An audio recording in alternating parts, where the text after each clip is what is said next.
அனைவருக்கும் வணக்கம். நான் உங்கள் ஜோதிடர் ஸ்ரீமதி கவிதா சக்திவேல், திருப்பூர் மாவட்டம்.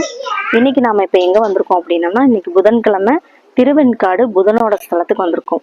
நவக்கிரகங்களை புதனோட ஸ்தலமாக விளங்கக்கூடிய திருவெண்காடு நம்ம இங்க வந்திருக்கோம்.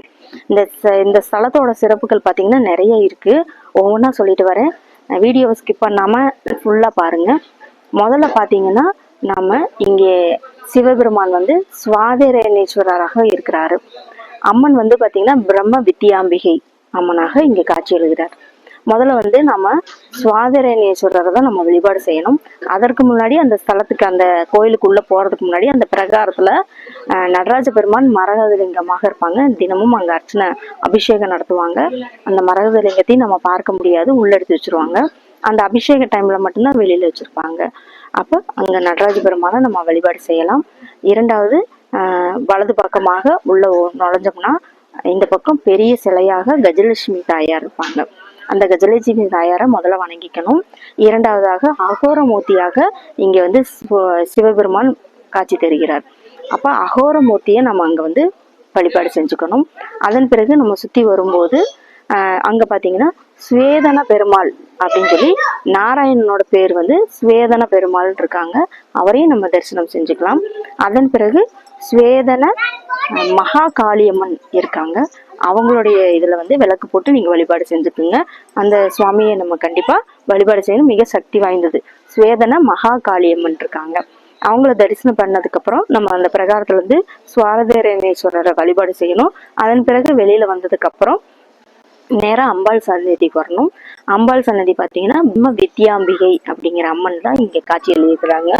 இந்த பிரம்ம வித்யாம்பிகை அம்மனை வந்து நம்ம தரிசனம் செய்த பிறகு வலது பக்கத்துல, அதாவது இடது பக்கத்துல உள்பிரகாரத்துல நம்ம சுத்தி வரும்போது ஸ்ரீ பிள்ளை இடுக்கி அம்மன் அப்படிங்கிற ஒரு சாமி இருக்காங்க. இந்த சாமியோட சிறப்பு என்ன அப்படின்னா, 9 தீபம் ஏற்றி ஒரு தொட்டில் ஒண்ணு கட்டி நம்ம வந்து குழந்தை வரம் வேண்டும் வேண்டிக்கிட்டோம்னா ஸ்ரீ பிள்ளை இடுக்கி அம்மன் பிள்ளை வரம் தருகிறார் அப்படிங்கிறது இங்க ஐதீகமாக இருக்குது. குழந்தை இல்லாதவங்க இந்த பிள்ளை இடுக்கி அம்மனை வழிபாடு செய்யுங்க. கண்டிப்பா குழந்தை வரம் கிடைக்கும் அப்படிங்கிறது தான். அடுத்து வந்து வரும்போது வலது பக்கமாக சுக்கிரவார அம்மன் அப்படிங்கிற ஒரு சாமி இருக்காங்க. இவங்களும் பாத்தீங்கன்னா நம்மளுக்கு செல்வ வளத்தை அருளக்கூடிய, சுக்கிரதோஷத்தை நீக்கக்கூடிய சுக்கிரவார அம்மனாக இங்க காட்சி அளிக்கிறாங்க. அந்த சாமியும் நம்ம தரிசனம் பண்ணிட்டு பிரம்ம வித்யாம்பிகை அம்மனையும் நம்ம தரிசனம் பண்ணிட்டு வெளியே வந்ததுக்கு அப்புறம் இப்ப நம்ம வந்து புதன் பகவானை நம்ம தரிசனம் செய்யணும். நம்மளுடைய சுகத்துக்கு காரணமே புதன் பகவான் தான். அவர் வந்து இரட்டைத்தன்மை உடையவர்னு நம்ம சொல்றோம். ஆணாகவும் பெண்ணாகவும் இரண்டும் கலந்த புதன் பகவான் அப்படின்னு நம்ம சொல்லுவோம். இங்க வந்து ஆணாக காட்சியளித்து ஆண் ரூபமாக இங்க இருக்கிறார் அப்படிங்கறதுதான். நீங்க பிள்ளைகளுக்கு, உங்களுடைய குழந்தைகளுக்கு கல்வி வளம் வேணும், நல்லா படிக்கணும், நல்லா வந்து கல்வியில சிறக்கணும், போட்டி பந்தயங்கள வெற்றி பெறணும் அப்படின்னா பிள்ளைகளுக்கு வேணுங்கிற கூடிய, அதாவது உங்களுடைய குழந்தைகளுக்கு கல்விக்கு தேவையான பேனா, பென்சிலு, நோட்டு புத்தகங்கள்லாம் இங்க கடைகள்ல கிடைக்கும். அதையெல்லாம் வாங்கிட்டு வந்து அவனோட பாதத்துல வச்சு எடுத்துட்டு போய் உங்க குழந்தைகளை படிக்க சொன்னா அவங்களுக்கு வளம் அருமையாக இருக்கும் அப்படிங்கறதுதான்.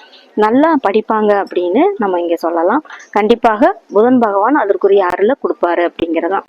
அதே போல கணிதத்துல நான் 100 மார்க் வாங்கணும் அப்படின்னு நினைக்கிறவங்களும், அக்கௌண்ட்ஸ் கணக்கு துறையில இருக்கிறவங்க, அக்கௌண்ட்ஸ் ஆடிட்டருக்கு படிக்கிற கூடியவங்களும் இங்க வந்து நீங்க நோட் புக் வாங்கி இங்க நீங்க வேண்டுதல் வச்சுட்டு நீங்க வழிபாடு செய்யலாம். அதன் பிறகு பாத்தீங்கன்னா வியாபாரம், ஒரு வியாபாரம் நீங்க முதல்ல தொடங்குறீங்க அப்படின்னா புதிய துவக்கத்துக்கும் இங்க வந்து வழிபாடு செஞ்சுட்டு அதன் பிறகு வியாபாரத்தை நீங்க வந்து தொடங்குனீங்க அப்படின்னா நல்ல வியாபாரம் இதெல்லாம் கிடைக்கும். அப்படிதான் வியாபாரம் நல்ல வளர்ச்சி பெறும் அப்படிங்கிறது தான். இப்ப புதன் பகவானை வழிபட்டுட்டு நம்ம இங்க வந்து விளக்கு ஏத்தணும். இப்ப வந்து இங்க 3 தீர்த்தங்கள் இருக்கு. சூரியன், சந்திரன், அக்னின்னு 3 தீர்த்தங்கள் இருக்கு. இந்த 3 தீர்த்தங்களையும் நீராடி புதன் திசைனா 17 வருடங்கள், அதனால 17 அகல் விளக்கு ஏற்றி 17 முறை சுத்தணும். புதன் திசை உங்களுக்கு நடந்துச்சு அப்படின்னா, உங்களுக்கு பாதிப்பு ஏற்பட்டிருக்கு அப்படின்னா 17 அகல் விளக்கு 17 முறை புதன் பகவானை நீங்க வலம் வந்து 17 அகல் விளக்கு ஏற்றி நீங்க வழிபாடு செய்யணும்.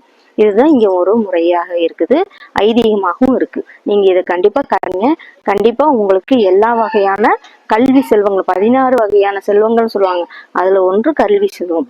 அப்போ நீங்க கல்வி செல்வம் வேணும் அப்படிங்கிறவங்களும் நீங்க இங்க வந்து குழந்தைகள் நல்லா படிக்கணும், காலேஜ்ல உங்களுக்கு வந்து நீங்க நினைத்த மார்க் எடுக்கணும், உங்க விருப்பப்பட்ட பாடப்பிரிவுகள் எடுக்கணும் அப்படின்னாலும் நீங்க இந்த புதன் பகவானை நீங்க வேண்டிக்கலாம். மேலும் பாத்தீங்கன்னா ஜோதிடர்கள் அவங்க பாத்தீங்கன்னா புதனோட அருள் இருந்தா மட்டும்தான் இங்க ஜோதிடமும் வரும்.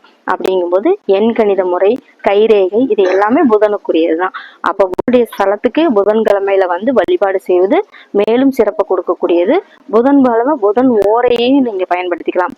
காலையில 6 to 7, மதியானம் 1 to 2, இரவு 8 to 9 அப்படின்னு சொல்லக்கூடிய புதன் ஓரையிலையும் நீங்க வந்து இங்க புதன் பகவானை தரிசிப்பது மேலும் மேலும் சிறப்பு கொடுக்கக்கூடியது. வாழ்க்கையில எல்லா வளர்ச்சிகளும் இருக்கணும் அப்படின்னா நீங்க இங்க புதன் பகவானை கொடுக்கலாம். கஜத் வஜாத்மகி சுக அஸ்தாய தீமகி தன்னோ சுக பிரசோதயாத் அப்படின்னு சுகத்துக்கு புதன் பகவானை தான் சொல்றாங்க. அப்போ உங்களுக்கு இனிமையான காதல் வாழ்க்கை இனிமையா இருக்கணும், காதல்ல வெற்றி பெறணும், உங்களுக்கு சுகமான வாழ்க்கை கிடைக்கணும் அப்படின்னாலும் நீங்க இந்த புதன் பகவானை வந்து தரிசனம் செய்வது சிறப்பு. புதன் பகவான் வந்து உங்களுடைய ஜாதகத்துல 6-8ல பறந்து துர்ஸ்தானத்துல அமர்ந்திருந்தாலும் படிப்புல உங்களுக்கு தடை ஏற்பட்டாலும் அனுபவ அறிவு அப்படிங்கறது ஒண்ணு ஞானத்தை கொடுத்துருவாங்க. கல்வி அறிவும் உங்களுக்கு சிறப்பாக வரணும் அப்படின்னா நீங்க இங்க புதன் பகவானை நீங்க தரிசனம் செய்வது மிக மிக சிறப்பு அப்படின்னு நான் சொல்லிக்கிறேன். புதன்கிழமைய பயன்படுத்திக்கிங்க. இங்க வந்து உங்களுடைய வாழ்க்கையில எல்லாம் கல்வி செல்வங்களும் பெற்று நீடூழி வாழ்கணும் அப்படின்னு எல்லாம் வல்ல இறைவனை வேண்டிக்கிட்டு நன்றிகள், வாழ்த்துக்கள். நன்றி.